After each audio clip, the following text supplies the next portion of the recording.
They can kill flesh and blood, but they cannot kill the truth, and they never will.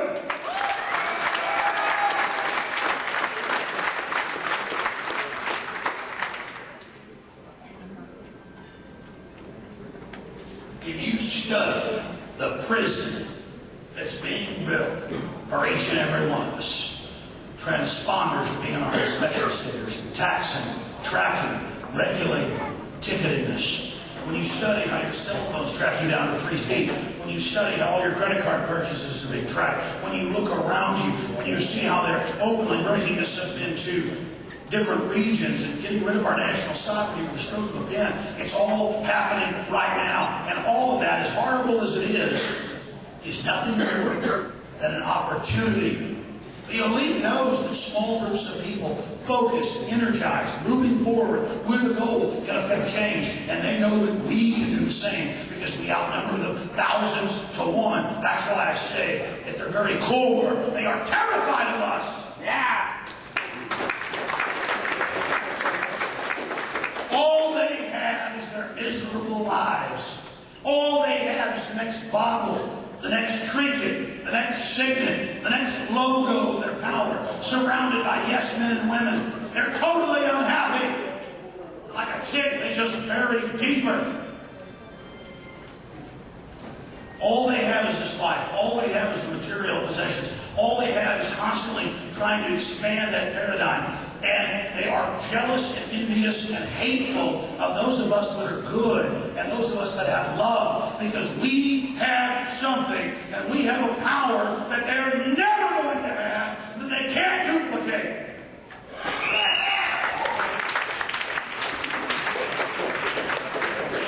One of the greatest powers we have is our ability to predict, because we're going off their own documents, we're going off their own plans, we're covering their own program. And so as it unfolds, as it builds in front of everyone, many people who didn't listen to you 2 years ago, 5 years ago, 10 years ago, will wake up as they are tyrannized, as they are abused by these despotic mechanisms. Our numbers are going to swell. Why do you think they're building this huge police state? Why do you think they're putting this grid in? They are anticipating our reaction, but they have not anticipated the full magnitude of the rebellion of the human spirit.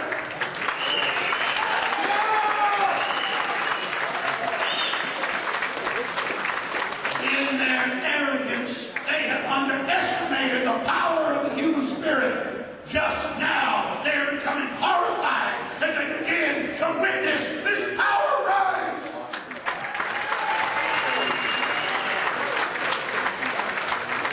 Let me say something about primitive tribal chess beating. Our enemies have attempted to create false facsimiles of the rebelling human spirit against oppression. And they tell you you should keep your mouth shut, and you shouldn't get angry, and you shouldn't take action, and that you should be afraid of standing up and being strong. But notice how aggressive they are against you. We're here in Dallas, Texas, when John Kennedy was murdered, and the parallels between these two killings are legion. The killings of those 2,800 people and the killings of President Kennedy were both about a military-industrial complex, attempting to maintain control of the population as free humanity attempted to wrest itself from their arms. The system of control was crumbling before 9/11. The people were seeing through the two parties. The people were waking up. The people didn't want to invade innocent countries. And so they gave us a horrible attack to speak to our fear, to speak to our cowardice, so they could shepherd us under their black wings and tell us that if we just gave fealty to them and mindlessly submitted to their tyranny, that we somehow would gain safety. History and common sense shows that when you give your liberty over to someone else, when you give up control of your sovereignty, 9 times out of 10, prepare yourself for bondage. And bondage means something. I'm somewhat of a novice historian. I like to read the history of 5,000 years ago, the history of 2,000 years ago, the history of 300 years ago. I'm reading official naval accounts. Just one example of tyranny, of just callous bloodthirstiness.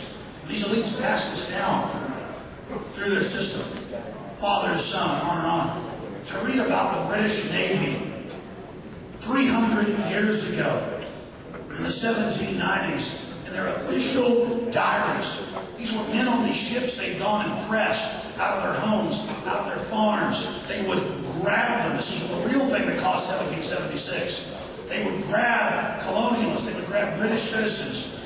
And they would take them on board these ships. And the British officers from the lower aristocracy on, say, a standard fourth-rate man of war of 40 guns would have 20 cows in the belly of the ship. They'd be 8 months out, miss their port, people got scurvy with their teeth falling out, you could stick your thumb right in your side. And there would be those nobles, those minions, in there with their cows, fat as hogs, with their cows, drinking gallons of water every day and having their uniforms washed while they were giving their men 1 cup of water a day. That's one example of bondage, one example of slavery, one example of tyranny. Those elites, I read the letters by British officers. I can't wait till these other men die, as they sat there gobbling all this food, watching everyone die around them. And it's that same type of elite that has passed their power down through the ages that are totally callous towards you. And they write and talk about how when you've got food, when you've got land, when you've got money, when you've got middle class establishment, that you threaten them because you're not dependent to them. And they talk about how they want to make us all poor and make us have no future and dumb us down. A bunch of inbred scum!